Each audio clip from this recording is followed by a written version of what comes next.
Election అయిపోయింది. Steel ప్లాంట్ను కాపాడుతామన్న చంద్రబాబు నాయుడు గారు, పవన్ కళ్యాణ్, బీజేపీ నేతలు ఢిల్లీలో డ్రామాలు కూడా జరుగుతున్నాయి. మీడియా ఓనర్స్ మిత్రులందరూ ఈ సత్యాన్ని ఎక్స్పోజ్ చేయండి.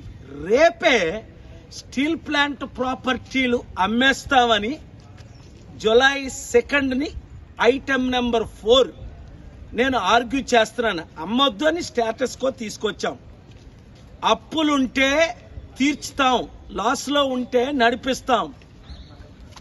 1 to 5 బిలియన్ 8,000 కోట్ల నుంచి 40,000 కోట్ల వరకు అఫీషియల్ డబ్బు ఎందుకు తీసుకోవట్లేదని కోర్టు 17 మార్చి 12ని, కోర్టు 6 ఏప్రిల్ 25ని government of India Modi government ని రెస్పాండ్ అవ్వమన్నా డొనేషన్స్ ఎందుకు తీసుకోవట్లేదు, స్టీల్ ప్లాంట్ ని అమ్మకుండా ఆపి గవర్నమెంట్ లో ఎందుకు పూర్తిగా కలపట్లేదు, సేల్లో ప్రాఫిట్ మేకింగ్ 8 లక్షల కోట్లు 8,000 కోట్లకి ఎందుకు అమ్ముతున్నారు?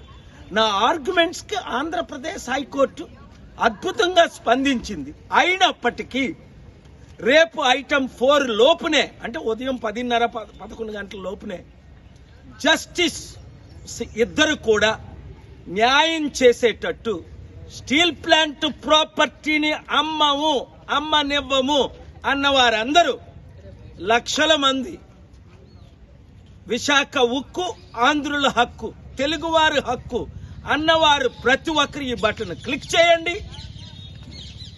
పాలిటిక్స్ పక్కన పెడదాం, పార్టీల్ని పక్కన పెడదాం, విశాఖలో ఉన్న 1,00,000 కుటుంబాలు కాపాడదాం. మన ఆస్తి 8 లక్షల కోట్లు 32 మంది ప్రాణాలు పెడుతూ వచ్చిన స్టీల్ ప్లాంట్ 33,000 ఎకరాలు దానం చేసిన స్టీల్ ప్లాంట్ ని కాపాడదాం, కలిసి పోరాడదాం. మన రాష్ట్ర ఇప్పుడున్న రాజకీయ నాయకుల్ని నిలబెడదాం. ఈ వీడియో అందరికీ షేర్ చేయండి. Thank you very much.